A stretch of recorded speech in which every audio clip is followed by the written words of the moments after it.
minasyaitonirrajim. Bismillahirrahmanirrahim. Assalamualaikum warahmatullahi wabarakatuh. Alhamdulillahirabbil alamin wa bihi nasta'inu ala umur dunya waddin. Wassalatu wassalamu ala asrofil mursalin wa ala alihi wa sahbihi ajma'in. Amma ba'du.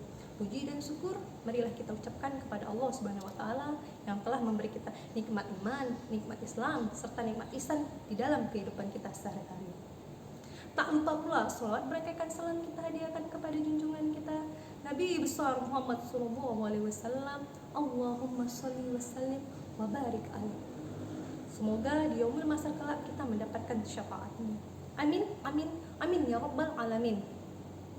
Pemirsa yang dirahmati oleh Allah Subhanahu wa taala, adapun judul ceramah yang ingin saya sampaikan pada saat ini ialah tindakan seorang muslim di masa Covid-19. Tepatnya Senin 2 Maret 2020 kemarin, pemerintah secara resmi mengumumkan bahwasanya 2 warga negara Indonesia terpapar Covid-19. WHO sendiri mengatakan 50 negara di dunia terpapar Covid-19, termasuk salah satunya ialah Indonesia. Ketika Covid-19 muncul di dunia, muncul pula asumsi yang mengatakan bahwasanya Indonesia kebal terhadap Covid-19. Namun, hal tersebut terpatahkan oleh Covid-19 dan terkena kepada warga negara Indonesia. Pemirsa yang dirahmati oleh Allah Subhanahu wa taala, apa sebenarnya Covid-19? Covid-19 adalah suatu wabah penyakit yang ditularkan oleh hewan kepada manusia. Lantas, bagaimana tindakan kita sebagai seorang muslim menghadapi Covid-19 ini? Yang pertama, sabar. Sebagaimana Allah telah berfirman di dalam Quran surah Al-Baqarah ayat 153, A'udzubillahi minasyaitonirrajim. Bismillahirrahmanirrahim. Ya ayyuhalladzina amanu bis-sabri was-shalah innallaha ma'as sabirin. Hai orang-orang yang beriman, jadikanlah sabar dan sholat sebagai penolongmu. Sesungguhnya Allah bersama orang-orang yang sabar.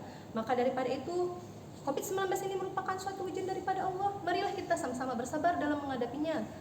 Dan lalu, mintalah pertolongan hanya kepada Allah. Mintalah perlindungan hanya kepada Allah dengan cara, marilah kita sama-sama meningkatkan kualitas diri kita dengan beribadah kepada Allah Subhanahu wa taala. Ternyata pemirsa yang dirahmati oleh Allah Subhanahu wa taala, Covid-19 di saat ini sudah membawa banyak hikmah kepada kita. Yang pertama, dulunya kita sering membuang-buang waktu di luar, berkumpul sama teman. Ternyata dengan Covid-19 ini telah memberi kesempatan kepada kita untuk dapat menghabiskan waktu berkumpul bersama keluarga.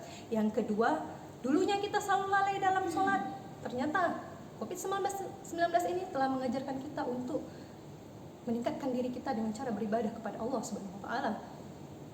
Lantas, tindakan yang kedua ialah menumbuhkan sikap optimisme di dalam diri.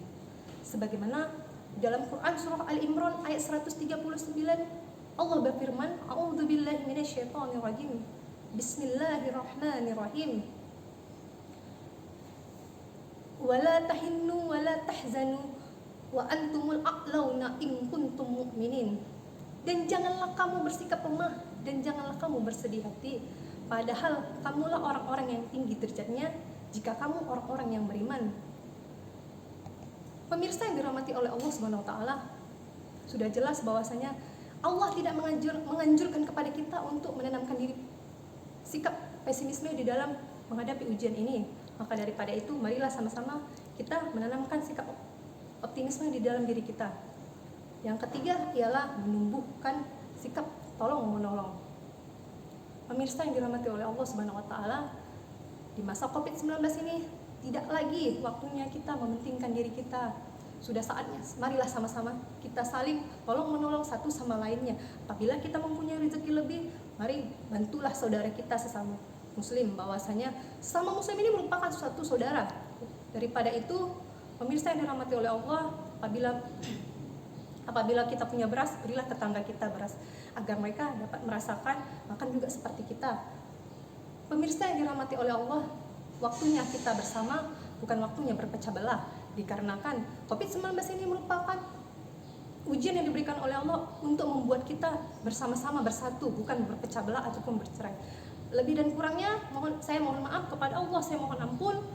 nasrun minallahi wa fathun qarib wa basyiril mu'minin. Assalamualaikum warahmatullahi wabarakatuh.